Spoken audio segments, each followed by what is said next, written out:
Welcome everyone to Big Tent Live Events, the lockdown live online event series brought to you by Torch, the Oxford Research Centre for the Humanities, as part of the Humanities Cultural Programme, itself one of the founding stones for the future Stephen A. Schwarzman Centre for the Humanities here in Oxford. My name is Wes Williams and I'm a Professor of French Literature, a Fellow of St Edmund Hall, and I'm also the Knowledge Exchange Champion here at Torch. The Big Tent Live Event series is our way of bringing together once a week researchers and students, performers and practitioners from across the different humanities disciplines. We're bringing you this event programme online while we're all keeping our distance, and we hope that you're all safe and well during these difficult times. Our aim here, as regular viewers will know, is to explore together important subjects and ask challenging questions about areas such as the environment, medical humanities, ethics and AI, the public, the private and the common good. And we will celebrate storytelling and music, performance and poetry, identity and community. If you would like to put forward any questions to our speakers about the topic that we're discussing during the event tonight, please pop them in the comments box in YouTube. We encourage you to submit these as early as possible, and I can then ensure that they inform and enrich the Q&A part of our discussion in about half an hour or so. Now onto our excellent speakers tonight. I can't tell you how excited and honoured I am to host and welcome, joining us for the final event of this phase of our online series, both Oliver Taplin, Emeritus Professor of Classics and Fellow of Magdalen College here in Oxford, and Fiona Shaw, CBE, actor and director extraordinaire. Neither of our speakers really needs any introduction, but I'll embarrass them both by saying just a tiny bit about them, just really a sentence or two, to clarify why we're bringing them together online this evening to address, along with you, this week's theme of tragedy and plague. Oliver first. Oliver Taplin has a central concern throughout his work with the performance of Greek poetry, tragedy and comedy, both in ancient and in modern times. Some 25 years ago, together with Edith Hall, Oliver set up the Archive of Performances for Greek and Roman Drama here in Oxford and thereby revolutionized the study of this area. And in the last few decades, he has worked both with the National Theatre on different productions of the Oresteia and with the RSC on the Thebans, along with a whole range of other productions. An inspiration then to many generations of playmakers and playgoers alike. Oliver has, in his retirement, further explored the craft of translating. Fiona Shaw is an actor and director, working on film and TV, in opera and in the theatre. Like Oliver, albeit in different ways, she's worked extensively with both the RSC and the National Theatre, as well as performing and directing in a huge and exciting range of spaces and places, exploring both contemporary work and the classical tragedies we'll be talking about this evening, from Electra to massively and memorably Medea. I trust you'll forgive me if I say that there are many watching here today who will feel that Fiona has done more to making classical tragedy engaging, urgent and powerfully present in contemporary culture than pretty much any other performer alive. Welcome to you both then, Oliver and Fiona. Thank you again for joining us in our big tent. And without further ado, I'd like to hand over to you, Oliver, to start the real discussion going. Thank you. Thank you, Wes. Thank you. Well, I'm going to try and set the question rolling with a little mini professorial lecture and then throw the ball to Fiona, and then we can then throw it to and fro and see whether we catch it or drop it. The question I want to set rolling is this. What is tragedy good for? Does tragedy do people any good? Why should people who have quite enough suffering in their outside world go to the theatre to witness and live through the terrible sufferings of others? And that question's been sharpened for me by the pandemic that has struck us and the way that our theatres have had to close. And it's made me ask a question which, as far as I can see, has hardly ever been asked before, which is, did the Athenians, the ancient Athenians in the 5th century BC, did they call off their big annual theatre event when they were struck with their terrible plague? And it was a much more terrible plague than ours. It came and went across the years between 430 and 425 BC or BCE. It had the most terrible symptoms. It seems to have been quite like typhoid, but I think the experts think it's probably a pathogen that no longer exists. But it had a mortality rate of something like 25%. And we know quite a lot about the horrible symptoms and its effects, because the great historian Thucydides actually caught this plague himself. He was there in Athens, suffered from the plague himself, and survived, and observed that people who survived didn't catch it again or didn't get it again, that they were in effect immune.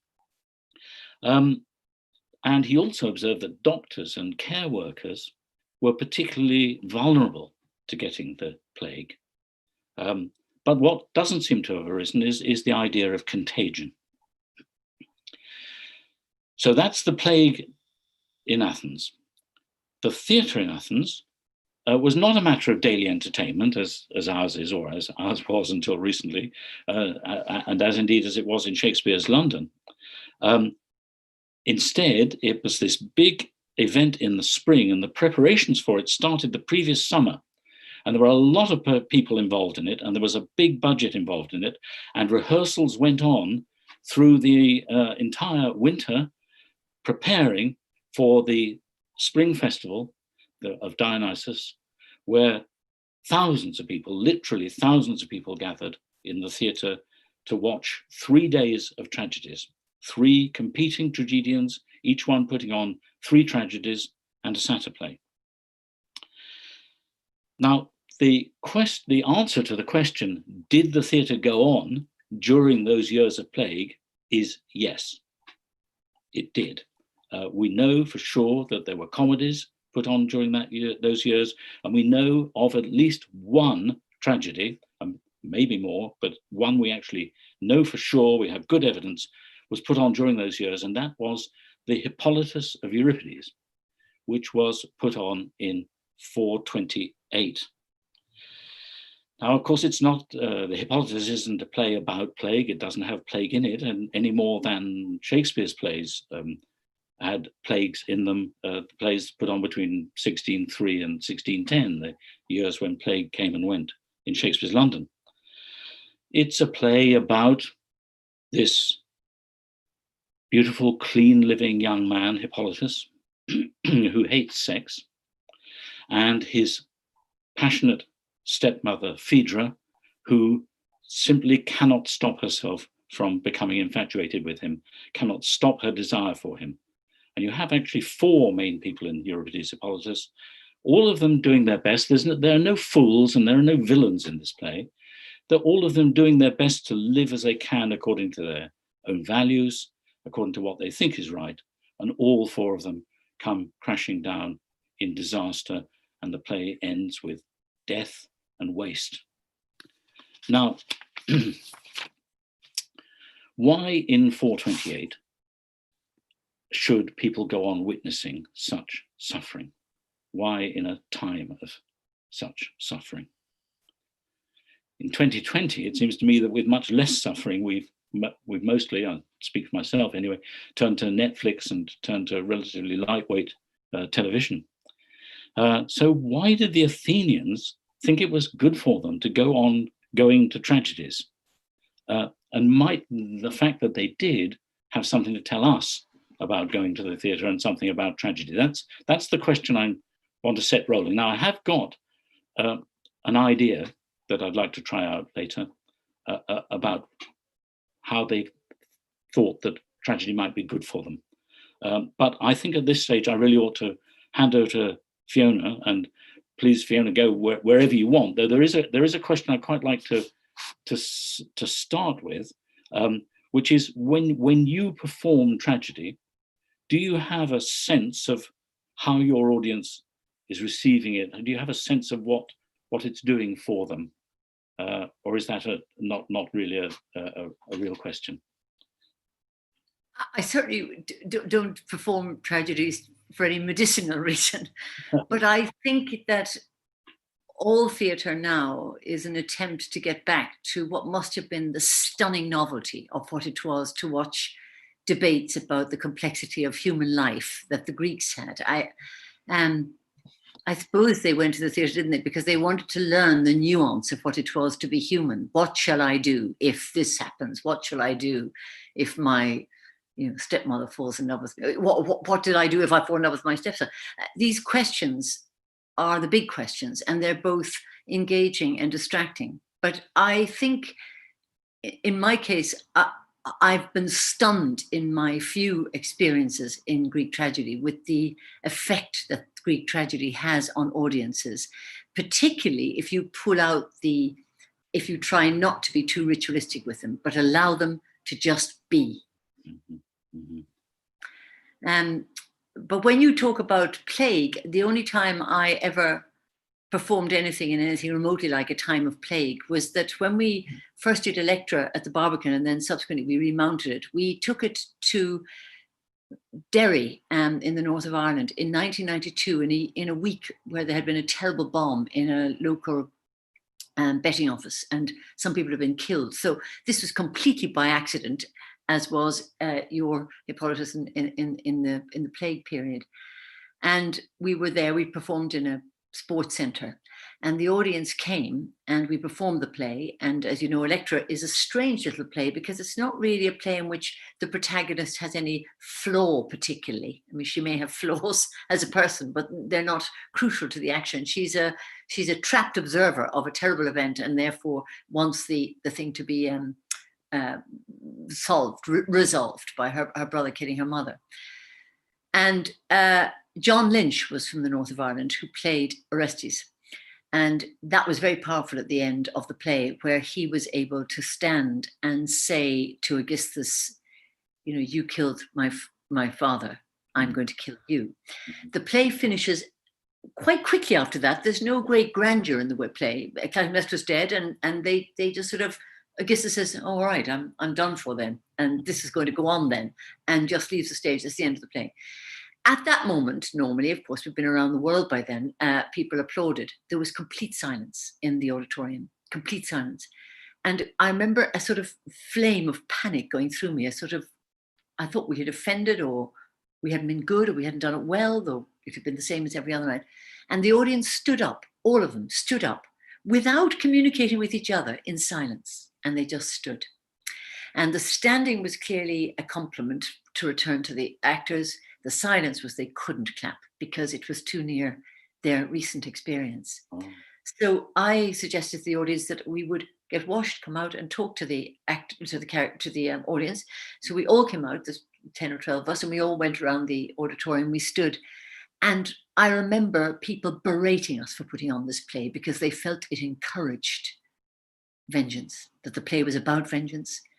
John's accent was local, quite by chance. And it seemed to have a kind of will for vengeance because we were halfway through the Oresteia. We were good, it could have kept going.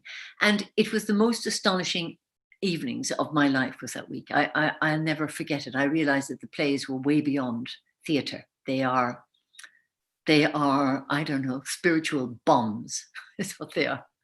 It's a very striking anecdote, though. I mean, I thought it was going to go a different way. I remember Peter Stein saying that when he took Three Sisters to Moscow, at the end, there was a long, long silence. He thought the thing had been a flop. And then there was the most terrific applause, but you had no applause. But I'm fascinated with that because I've got a bit of a thing about curtain calls. It's always seemed to me that at the end of plays, but I'm thinking particularly of tragedy, that the transition of the curtain call between the world of the play and the world outside the play has a rather crucial place.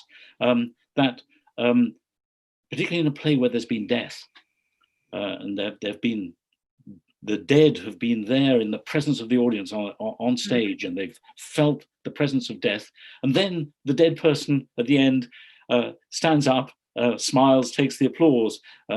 It actually rather reminds me. I remember Prospero at the end of The Tempest, when it's probably romantic to think that it's in some way Shakespeare giving up his art, but he says that by my so potent art, he's raised the dead from their graves. So I don't know whether, I mean, that's a really extraordinary story about a lack of curtain call. Yeah. But And it happened repeatedly. It happened the following day as well, by which time journalists began to turn up to write about this phenomenon because it seemed to happen quite unselfconsciously. But curtain calls are an interesting moment. When we finished Medea, as you know, the children get killed. And even though sort of technically it was off stage, you saw one of the children running away from its mother and being caught. And of course, the bodies are brought out, which is a very important part of the play, and used to have a huge effect, particularly in New York. People used to faint, scream. There was lots of ambulances called. In fact, on one occasion, we had to stop the play with the dead children under the arms. But at the end of the play, we would come out, the children dead, Medea back in some sort of circular nightmare with her husband Jason, and the audience would clap and erupt and relieved that the thing was over. And when the children came on, they got the biggest clap of all. So the audience had imagined them dead and then were so relieved, and more than that, were complicit with their death. That's what I think. But and then those children in Medea do actually speak, and they actually sort of I forget if they did in your production. They don't. I think they have a scene earlier with a man who looks after them. There's a fellow a tutor who looks after them. Yes. But no, they don't speak. At the time of the murder, they don't. You didn't have them sort of say, one says to the other, "Save me," you know. No, I don't think they do. I think we were all behind a glass thing, so they just saw the child run and the mum go and grab the child. Yes. That's the child trying to escape, and yeah, so intent on her revenge that. Yeah. I mean, at one point, I just carried them. I was just called them. The chorus knew that they were going to be killed, and Medea just gathers the children, and they come to her very happily and wander off with her, and the audience are going, no, you know. But they have been collusive with the logic of the play up to that point. And I think when you're talking about tragedy in the time of plague, I don't think the story has to be pertinent to the plague that is happening in the world, because of course we're all dealing with personal questions of ourselves, and I think the plays fundamentally deal with the domestic and the personal that has huge political ramifications maybe. But I think that one of the biggest things I notice in plays, and certainly Medea it is that Medea herself is complicit with her past. She married a fellow she shouldn't have married. She left her home. She killed her brother. She ran off with this guy. The notion that she could start again in a new country, free of any ramifications, must be part of the reason she's furious when he leaves her. Yeah. And in that way, it's almost the beginning of subtext, a thing that we didn't think really came in until the 20th century. But the Greeks, I think they understood that you're only telling the iconic bit of the story, but all the layers of the story, as complex as we are, sit underneath, and you can find them. Yeah, I mean, actually, I can't resist trying out a little bit of classical scholarship on you on this matter, because we know right back in the very early days of tragedy, and we're talking about the 490s, right at the beginning of the 5th century, there was a very important city in Asia Minor called Miletus that was sacked by the Persians. Horribly defeated by the Persians, and this city was very close to the Athenians. They had a lot of ties with it. It was close to the Athenians' hearts. And a couple of years after that terrible event, a contemporary of Aeschylus called Phrynichus put on a play in which he dramatized the sack of Miletus. He dramatized this terrible event that had happened 2 years earlier, and the audience the Athenians were so distressed by as this, we know about this from Herodotus, so we have it from a source that is quite close to the thing happening. It's not just a later anecdote. He says the audience was so distressed at seeing their own troubles that they fined him a very considerable fine and said that the play must never be put on again. And never again did Athenian tragedy directly dramatize what's going on just outside the theatre, the sufferings just outside the theatre. And that, in a way, that's what happened in Derry, that it was too close to the bone. Yes. Too close to the sufferings. Yes, I think that's right. That's very, very interesting. I think we're still like that. It's why people write very delicately shaded memoirs or rather call them fiction. I mean, people call them fiction because we can't bear it if it's got the full glare of being actually ourselves. I think that's fair enough. And I think also performers, you're always performing a character, but of course, a huge part of it is performing yourself. It doesn't mean that you have to have been but all of us are potentially the protagonist of any play. That's the charm of it, and the skill of it, and the terror of it. Yeah. Can I ask you, because I know Epidaurus, the wonderful theatre at Epidaurus, which I think when Callas sang Medea there, rather than Eurydice Medea, but Cherubini's Medea, I think they managed to squeeze in 18,000 people. And you performed Happy Days, what, about 10 years ago? In that wonderful circle, that amazing performance space, and there you were in the Beckett, entirely by yourself, with an audience of thousands. Was that somehow different, a different kind of experience? Yes, and just before I say that, it's interesting because I don't think the play Electra had been done very often in Derry before. So in a funny way, it was a new play. In fact, going into the play in Derry, two boys were overheard. One fellow saying, this play was performed first 400 years roughly BC. It took a long time to get to Derry.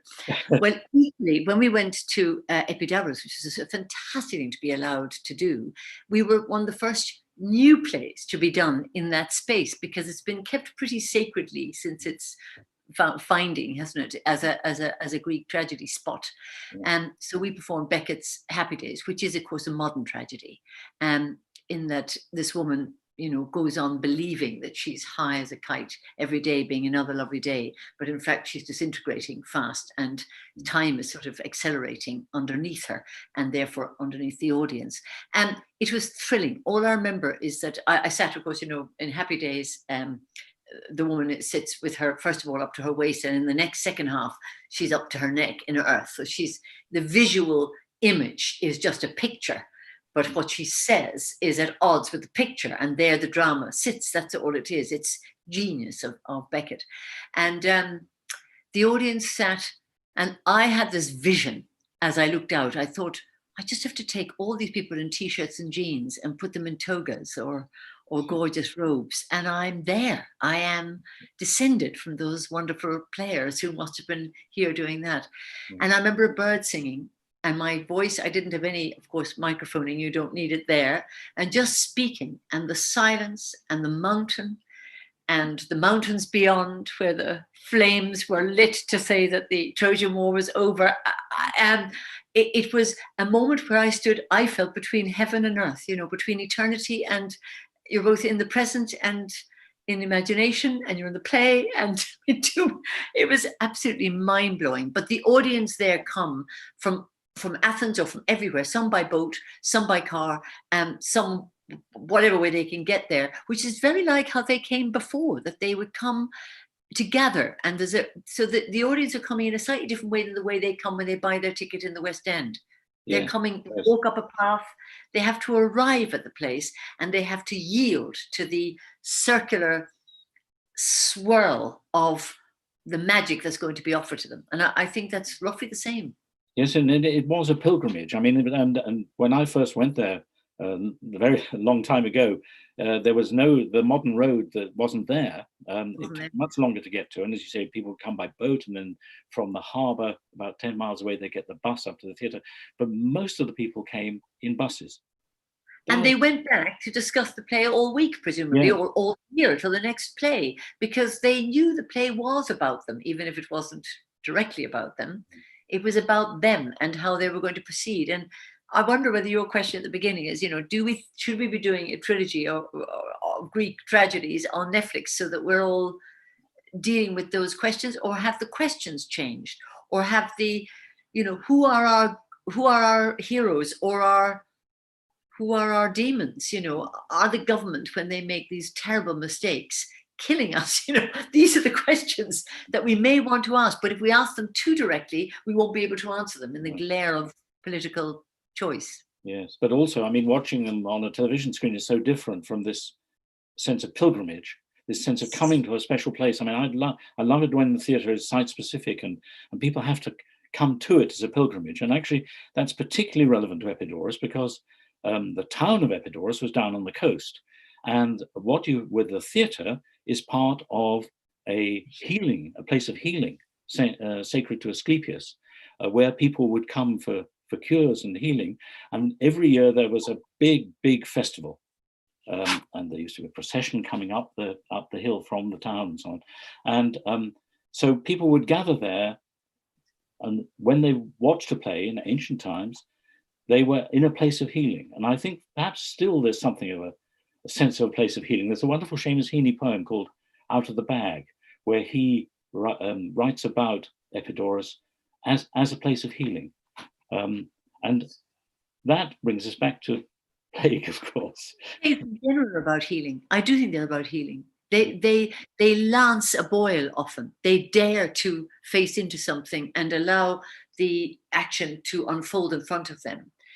But at their best, you see, I have this theory, but it really comes from playing Shakespeare, that because we tend to breathe with the actor, if we are engaged with the play, or the actor is so enthusiastic that your heart begins to race with the actor, then you're sort of at one with the actor. So I've begun to think that the audience aren't just watching the play, like watching it. They are in it. They are part of it. They also take out the sword at that moment. They, in their mind's eye, they identify with it because their blood is sort of pumping at the same rate as the actors. That's a good play. A bad play, you're asleep. Yeah. They're living with it, yes. They're complicit with it, and they have enacted it themselves, and ideally they should be tired too at the end of watching a play. Yeah. But it does heal them because they have, vicariously done that action, or forgiven themselves that action, or resolved that action, or that family. Yeah, I think this is the opportunity for me to say the idea I had about tragedy with a kind of medical metaphor, because you said that they're tired at the end. And that reminds me, though, of what people usually say about the effect of Greek tragedy on the audience, which they've derived from Aristotle, which is catharsis. I mean, Aristotle in his Poetics contributed the word catharsis to the languages of the world, and it's a word that's used every day. But catharsis has something to do with cleaning, purifying. And most people think they know, or perhaps we think we know what catharsis is, because at the end we feel somehow washed out. we feel we've been cleansed of something. But I'm not sure that is the right metaphor. And there's another semi-medical metaphor which I think might be better, because I feel that at the end of the tragedy, the audience doesn't leave something behind, but takes something with them, takes with them kind of antibodies. So I was very excited when I came across the metaphor in Friedrich Schiller. He's the poet of the Ode to Joy, which is now the European hymn, who in, I think it's 1792, coined the phrase that said that tragedy was an inoculation against the inevitable. And he meant, and it didn't mean, and the inevitability, that is the inevitability of suffering, the inevitability of mortality. Of course, it doesn't stop people catching suffering and catching mortality, and that isn't, I think, what inoculation quite meant to Schiller. But it protected them and made them better able to cope, perhaps better able to understand suffering. This is just 4 years before Jenner discovered vaccination and coined the word vaccination. So what I'd like to try out is the idea that tragedy, instead of being a catharsis, instead of being a leaving behind, you take with you into your life afterwards. An inoculation. And our ailment, what would you say our ailment, obviously in the big world, is this virus, but our ailment is ignorance, isn't it? And the plays can help you with ignorance, with our ignorance about family or bad action or the consequence of action. Ignorance is that, and the Greeks are very good at dealing with it, but they don't give you, as you say, a knowledge. So the inoculation doesn't mean that you will never participate, you will never do anything wrong, nothing will ever go wrong, but you are mildly defended against it. Yeah. Or you have a way of coping with it, or you won't go mad. At least you'll understand it.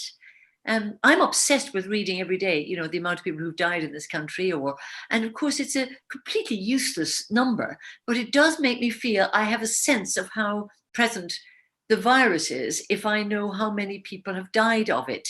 And it also goes on reminding me of how serious it is. Mm. So none of this cures us of the virus, but it allows one to cope with it, doesn't it? Yes, and to have some understanding, and not just to feel you're driven crazy by the complete meaninglessness and cacophony. Yes, or randomness. Randomness is a terrible thing, and I think but the Greeks don't shirk from that. They say the gods are random. So then you can feel comfortable that, well, the gods are random, so anything can happen. But also, I think the other thing is that the artistry, the art form, and the art and craft of the performers as well, create a shape. They create a form. They in some way they contain it, and so that instead of it just being a meaningless kind of splurge of cacophony and of randomness, the suffering is given music, is given poetry, is given the voice. And when you say vaccine, in a way, each new generation of actors has to create a vaccine, because playing the same old words the same old way, or borrowing another style from another time, doesn't have the effect on the audience that you're talking about, the inoculation.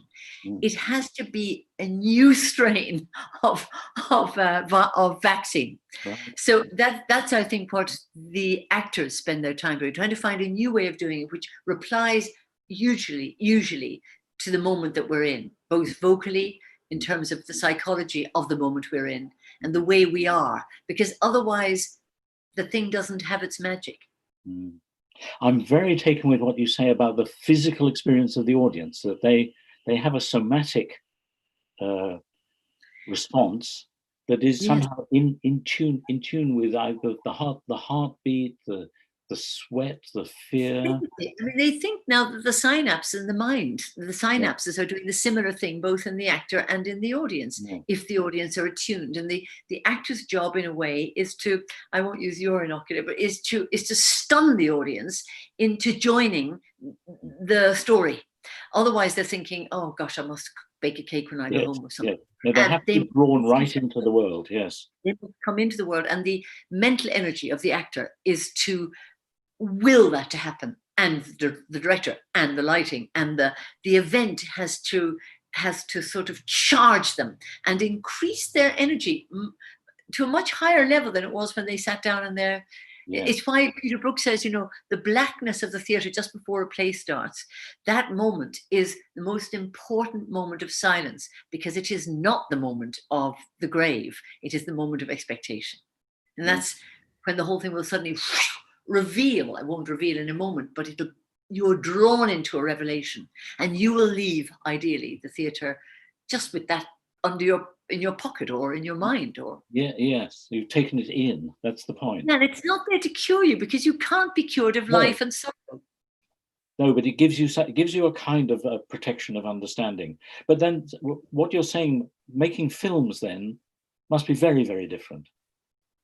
Making films, I'm sure the film editor and the film director have a great fun making the effects on people, but to perform in a film is to perform in silence in a room. It's a bit like this time of COVID, is that you are performing with a group of people, you make the thing happen, it's put in a box, it's taken away, and you never see it again. So, you when I watch myself on a piece of film or television, I don't relate to it at all. It's not happening in that moment. It happened months ago. Yeah. And then you have no curtain call, and the dead stay dead. They don't stand up again. Yeah. Yeah. Yeah. Remember at the end of Hedda Gabler, which we filmed for the BBC, and at the very end we ran out of time and money and everything, and Hedda Gabler had to die, and so I went bang, and I lay down, and a lady ran in, put some blood quickly on my brain, and they just froze it, and they cut. And they were able to extend that dead shot of Hedda on the ground, but they had to extend it. They had to invent it. In fact, I was only on the ground for a second because the whole thing. I love. I mean, I'm passionate about Chekhov, and I regard those as tragedies. And Yes. You did the Seagull, didn't you? I did the Seagull, Peter Stein, for the Edinburgh Festival, and he is very keen on Greek tragedy, and he particularly likes that it should only be on once. He likes the thing happening on one night. He never watches it again. He only watches the first night. He's not interested in previews and making it better. He thinks the group come together, an audience come, and it happens in that first performance. It's a very old-fashioned, but maybe very profound relationship to it. But we did the Seagull, and he had two wonderful ideas. One was that the silence that the group of people watching the play in Act One have when they look out of in a cliche Chekhovian situation of looking out of the forest, and somebody finally says, something about it.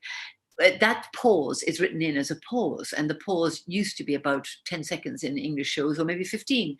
But with Peter, it was 2.5 minutes. And we sat for 2.5 minutes, which sounds in the theatre like 2.5 hours. And the audience began to first smile, then titter, then go silent, and then weep. So that's the power of the emptiness of a non-event, of an event that is nothing in the theatre. And it just went silent and for 2.5 minutes. At the end of the play, they're all playing a card game, and Constantine commits suicide. I'm so sorry, this is not my machine. It's happening. And at the end, they play and replay a card game. So Constantine's shot, somebody says, "What's that?" You hear a gunshot. They say nothing, and they go back to play the card game, and they use exactly the same numbers as we used in the previous game. So it was as if time went forward and then went back. Yes. It was utterly genius. It felt like time had been held. I'm so sorry, I don't know how to do this. That's all right. He did do a wonderful Oresteia, and I didn't see it in Berlin, the original production. I saw it in Russian in the Theatre at Epidaurus. It finished at 4 o'clock in the morning, and everybody said that the production in Russian wasn't really as good as the production had been back in Berlin in 1980, 81, but it was still quite something. One of the great directors, yes. I did fly to Epidaurus for one night. The maddest thing I ever did. I flew to Greece for one night to watch Electra at Epidaurus that Peter Stein did.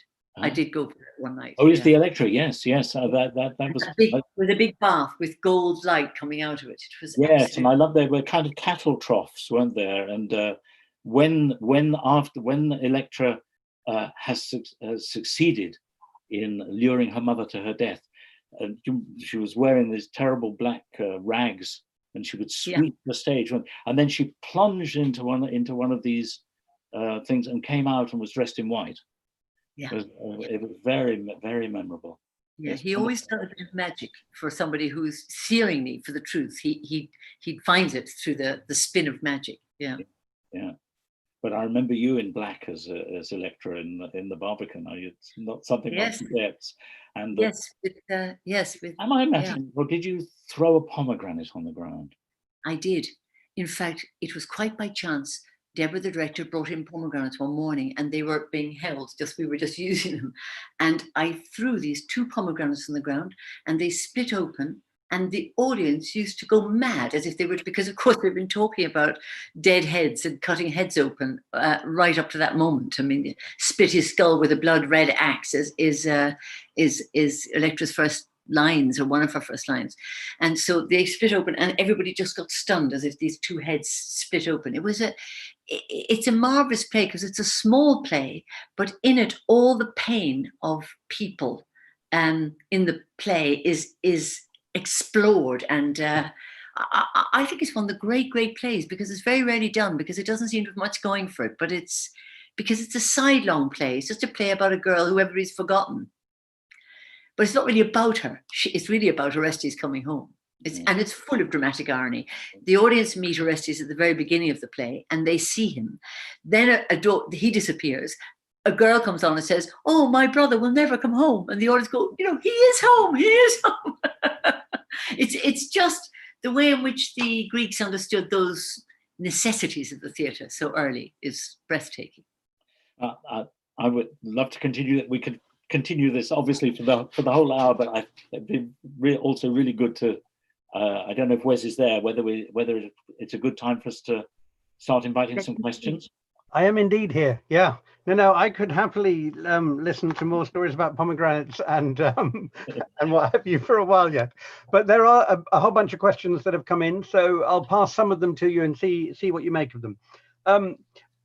In particular, I guess we might start with the ones that are looking at where your discussion started. In other words, theatre in a time of plague, and the kind of correlation between then and now. And there's a number of questions that are all sort of similar in a way, and they're asking, so we know, thanks to various historians and tragedians, what the plague was like for them.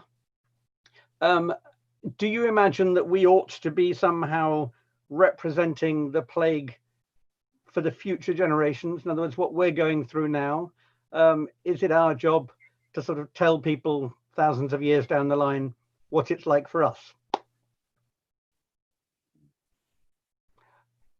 I mean, I think there's something, you know, as Fiona said, you don't, to make a thing effective, you don't put it straight on. It has to be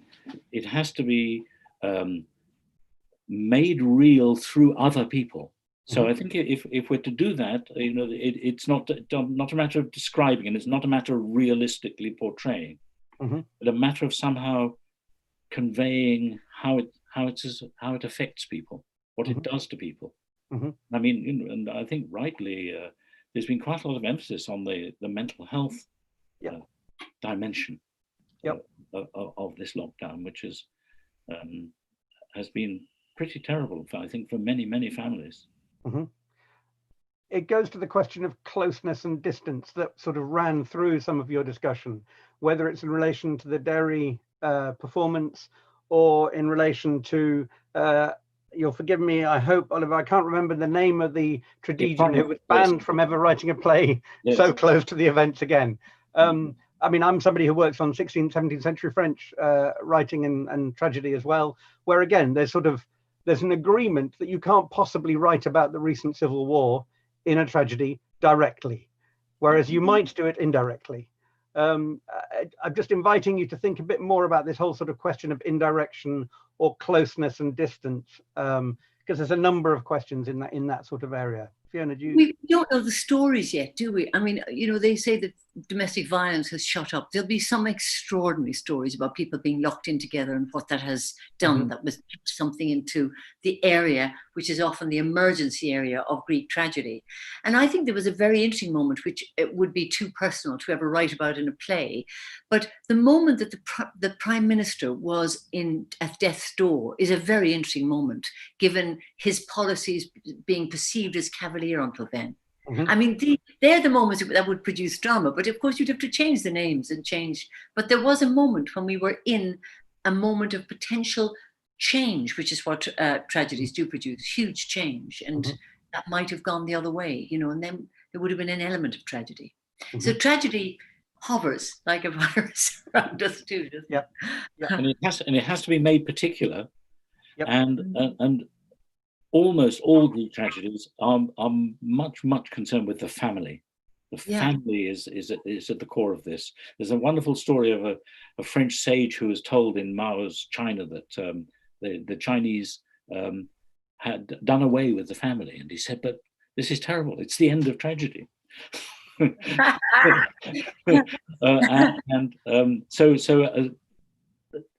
if there's going to be a future way of bringing home what it's been like. But the plays will be changed, won't they, by what's happened, because we are much more in touch with things now. Antigone, you know, people not being able to bury their families. We're already in Act 1 of Antigone. Everybody is who has a dead relative. They're not being allowed to bury. What is the effect on the family or on the people mourning to be not allowed to bury your dead? I mean, that's something very profound, and will have a terrible effect on us that we have yet. One of the most terrible things, and we know in Athens at the time of the plague that there weren't proper funerals, and they've excavated some mass burials because there was no time to have proper funerals. No, I think I'm sure that's a very strong recurrent theme, both in a whole range of Greek plays about the right to grieve and the right to bury one's dead, and again, there's been, I'm sure that's a thing that we'll return to. Another sort of contemporary ancient question that's come up, which actually speaks to your inoculation theory, Oliver, which is, so the Greeks carried on through their plague, we've stopped. Are we missing something important, therefore, by not having the inoculation of tragedy during the plague itself? I mean, it seems to me the most obvious thing we're missing is the communality of going to the theatre. Mm-hmm. I mean, you go with all these other people and you gather close together in a way that we can't, and experience what Fiona was talking about, that you enter into the world of the play, you become physically and psychologically part of that world for the duration of the play. Yep. And we're certainly missing communality, aren't we? We're missing, and even there was a live stream from Epidaurus just the other evening of Aeschylus Persians, which we watched on a tiny little iPad at home. And I didn't see the audience gathering. I gather we started watching at the beginning, but I gather that people saw the audience gathering, and that they were all had to be socially distanced. Of course, did you see that, Fiona? I saw them all coming in, and there were sometimes groups of 2 or 3 together, and then suddenly a big empty. It felt like a half-empty theatre. Yes. And then at the end of Epidaurus, when you leave in this great sort of wave of humanity. And at the end, they said, "Now we've got to go out row by row, and please observe the distance between each person as you leave."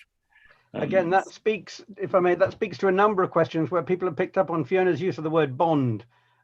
You talked about a bond between the audience and the performers and so on, and there's clearly a good few people worrying that somehow that bond is broken. Kind of either, well, it's clearly temporarily broken, but there's people worrying as to whether it's sort of irrevocably broken, or whether we can somehow get back to that, even in a socially distanced theatre space. Do we? Yeah.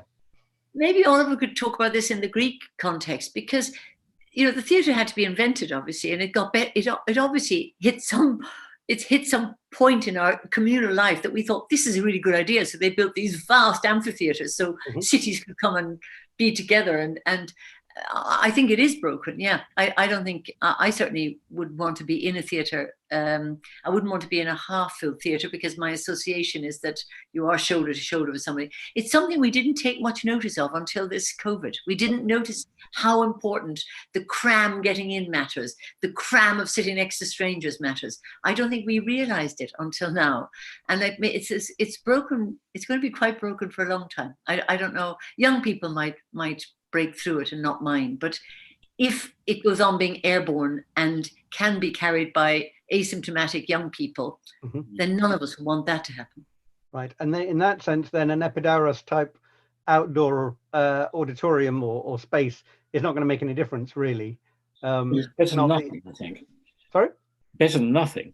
Well, yes. But I think I agree with Fiona. We won't be able to get back that sense of the shared experience until we're all crammed together again. Until we're not suspicious of each other. Now we've been turned out each other into potential enemies, unwittingly, but unwitting enemies. That's not what the theatre's about. Yeah. Well, I do hope that, Fiona, that you will, once we can once again get big audiences together, that you will do another tragedy for us. Yeah. I can feel one coming on. Another question that's come through is in a sense, it's funny because there are quite a few of the questions are somatic and to do with the bodily experience of being there. And another one is actually directed to you as a performer, Fiona, in terms of character. So you talked about how a performer needs to find the character inside them and so on. Somebody's asking a sort of reverse question, which is, have you ever found it difficult to shrug off a character? And has a character's misery, feelings, and so on leaked into your own personal feeling, whether that's Medea or Winnie, or has that gone on beyond the end of the show for you? I've always denied that they have any effect on me, but I think given that I haven't performed on stage for a bit, I can see the effect they did have on me. When I did Medea on Broadway, we were doing 8 shows a week. And, you know, at its best, I was saying this recently to Oliver, that at its best, when you're performing the play, you're not doing the play at the audience. You're experiencing the thing as new, and you're just as surprised when a messenger turns up as the audience is. You think, oh my goodness, he turns up, because you're so on the track of the play. You're just following the track. It's like watching a movie whilst being in it. It's in that way, also the actors are part of the communality of it. So, sorry, I've forgotten your question now. Well, so does... Wait, taking it off, no, I never had a problem shaking it off, but I did take about a year to get over Medea. Right. So something must have affected me. I think it made me depressed. I used to wake up on a Monday very depressed, and I think it wasn't the sorrow of the story of the play, but the mental concentration on that sort of subject all week isn't good for you necessarily. One might ask a similar question of a scholar, Oliver. Has all this time spent with tragedies done you harm? No. It may well have, but I've always thought that actually a scholar who's going to work on tragedy needs to have some equanimity. I always reminded of this a tangent, but you'll see where I'm coming from. A book I read many years ago by Alfred Harbidge, in which he made up 2 episodes from Shakespeare's life, and in their letters. And Shakespeare, in one of them, Shakespeare says, "I'm absolutely, utterly depressed at the moment. I think he actually said the plague is absolutely terrible, life is awful, and I'm composing Twelfth Night." And then another one, he says, everything's going so well. It's been the mighty success. The theatre's thriving. My family is happy, and I'm writing King Lear. Yeah. I feel that in order to be a scholar of tragedy, you do have to have some resilience and some ability to make fun of it almost. Yes. And whether that's done me harm or good. I've seen an awful lot of tragedies in my life, and an awful lot of that were done well. Some absolutely wonderful, memorable ones. We've touched on a few of those this evening, and some terrible ones. Yeah. Fiona, you said yes to fun.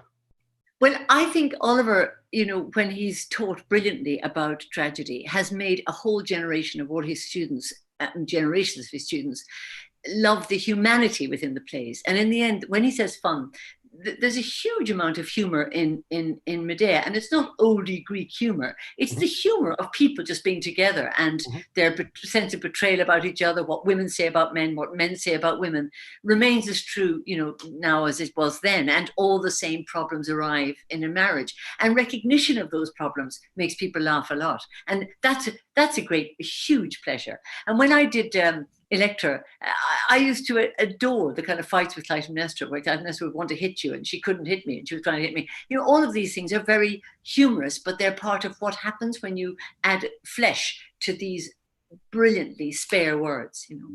And there's a kind of bitterness and a sweetness. It makes me think of Keats on King Lear, when he says he must taste the bittersweet of this Shakespearean fruit. And I was thinking in Medea, for example, when she says to Jason, go off and enjoy your new bit of skirt. And it's bitter and sweet. As often happens on these events, you're already answering some of the questions that are coming in. And in particular, I think, in a way, you've already answered this question, but you might want to take it on more straightforwardly, which is, what do you think, Fiona, that Euripides and the other tragedians and the Greek audience would have made of your version of Medea? Would they recognize, in the way that you're talking about, a kind of essential human or a set of human traits there? Or, I mean, do you ever do this kind of transplanting of what would they make of what I'm doing, in the same way as I'm making something of what they made? It's very hard always, isn't it, to talk about it. I mean, they probably wouldn't understand a thing we were doing, but they would be shocked, I suppose, at the amount of violence that we now allow on the stage when they didn't need it.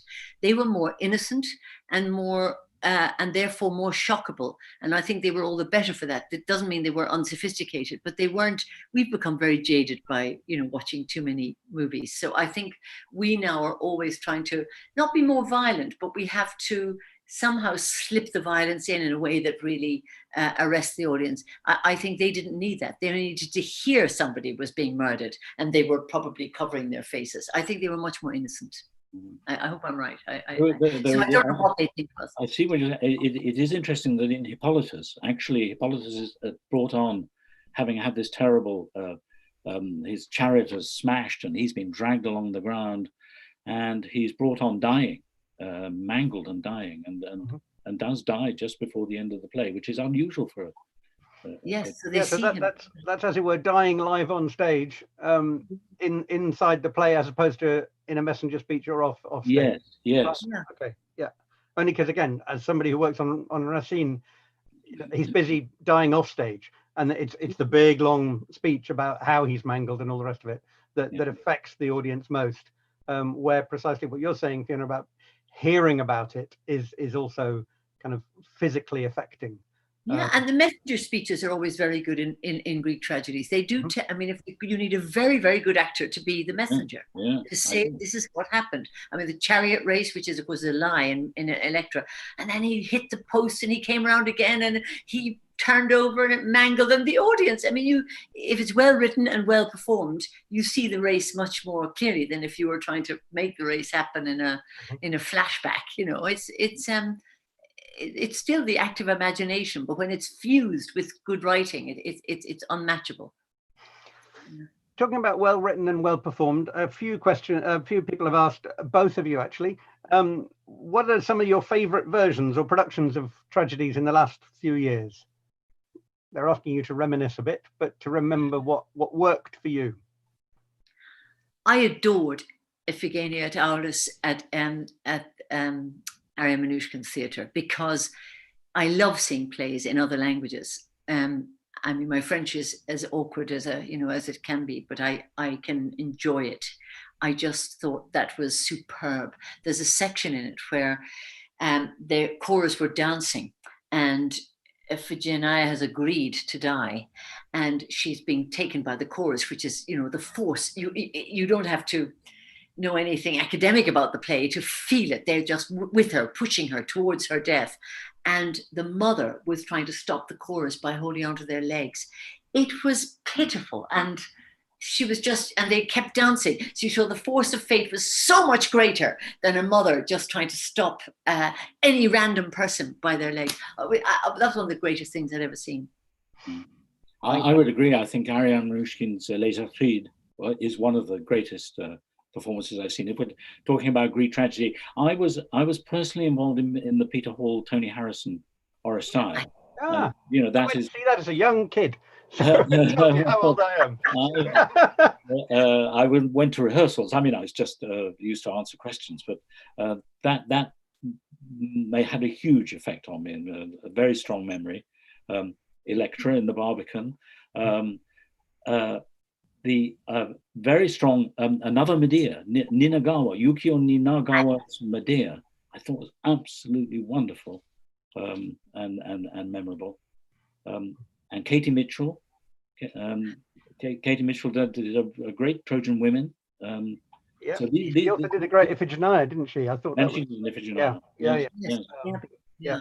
And Peter Stein, again, I regard. So I mean, we're naming the great directors of our day, really. Yeah, we are. We should have you all around the table. We have to say Deborah Warner as well. Sorry, we got to add Deborah Warner as well for Medea and Electra. Yeah. Okay, we've got time for a few more questions, and the next one has to do with a sort of it's a variant on the bond that you talked about, Fiona. You also talked about complicity, and at one point collusion.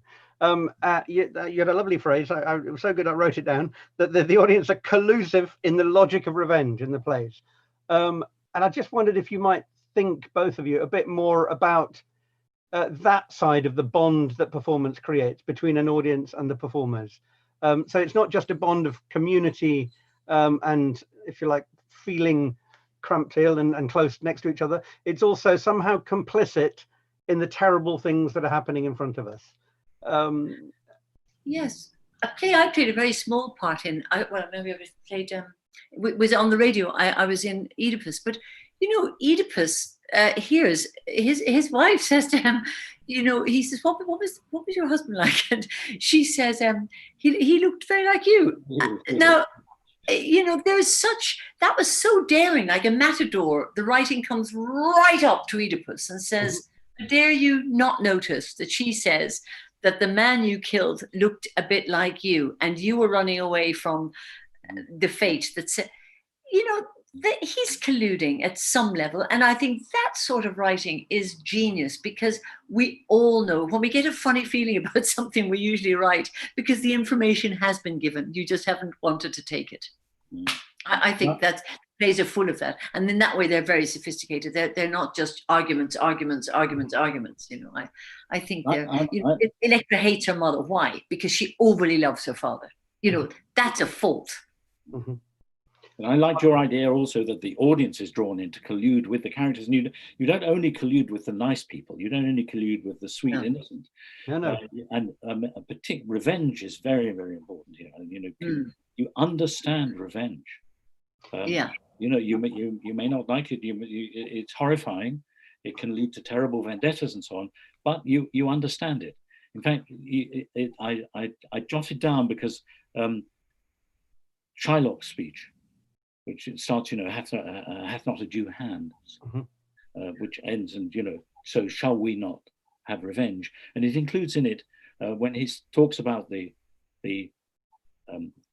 humanity that Jews share with the Christians in the play. Are we not subject to the same diseases, healed by the same means? It seemed to me that's so striking that one of the things that's happened, to humanity now,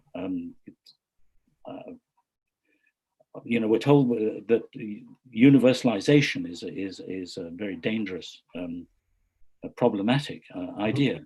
But with this COVID, it's shared by all humanity. We are subject to the same diseases and healed by the same means. That's perhaps a bit of a ramble. But not at all, Oliver. In fact, it precisely addresses another one of the questions, which perhaps we can end with, which is, so looking back at the Greek plays, there's the whole notion of hubris and other kind of tragic flaws and so on.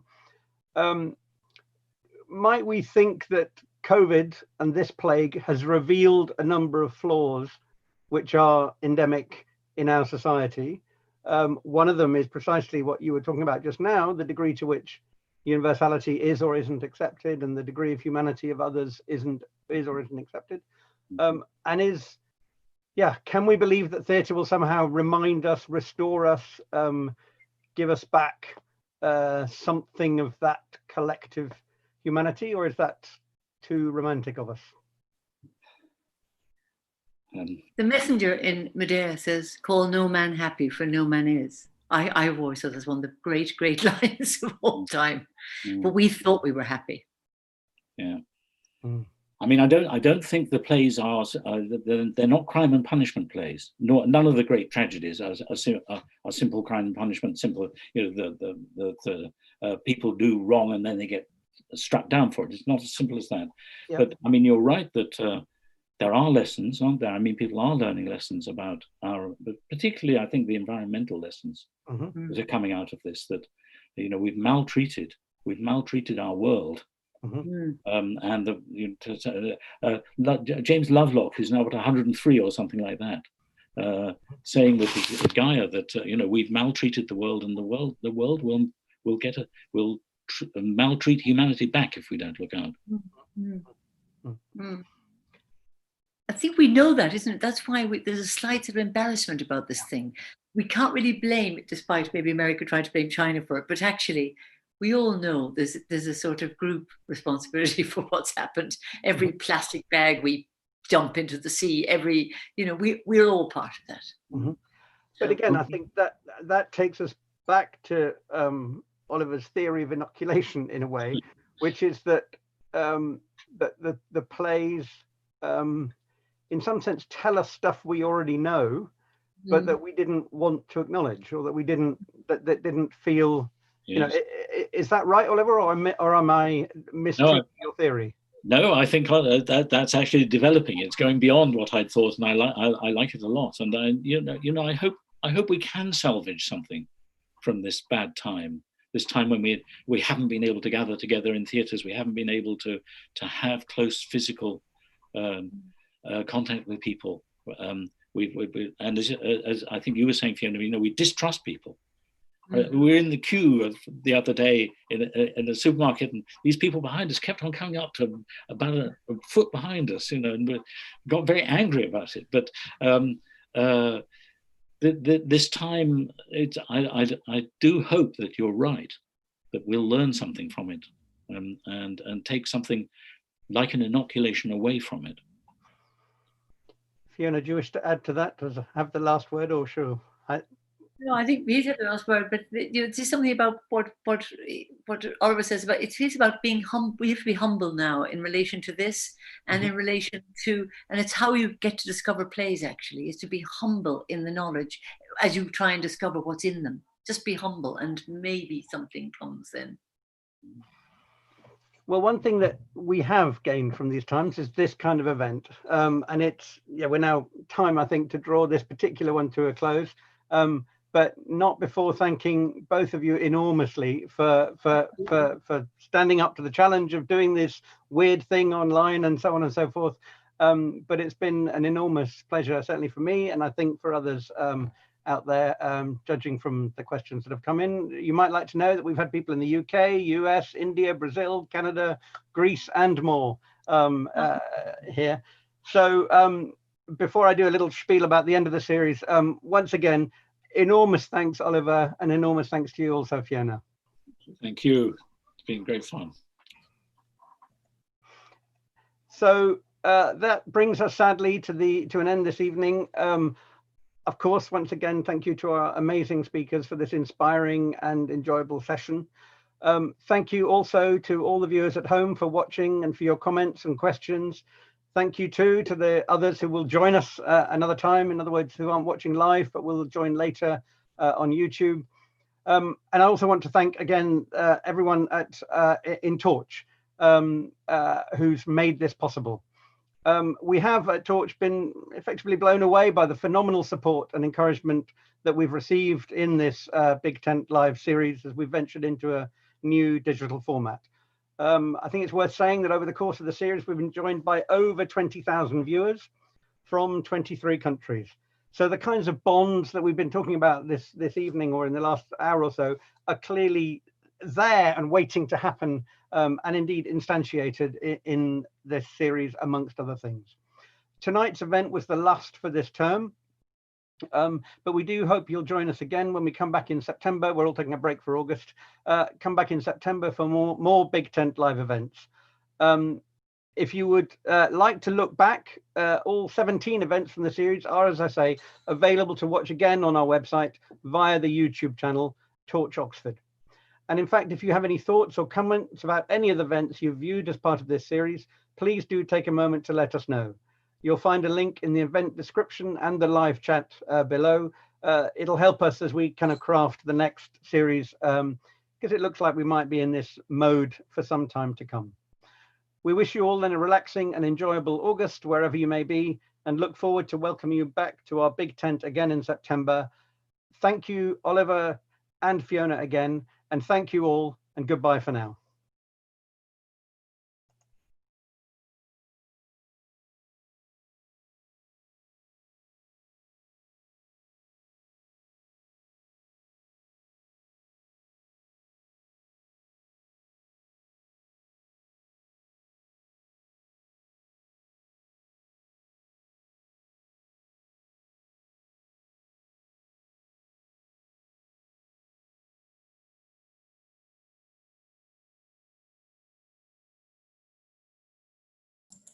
Okay.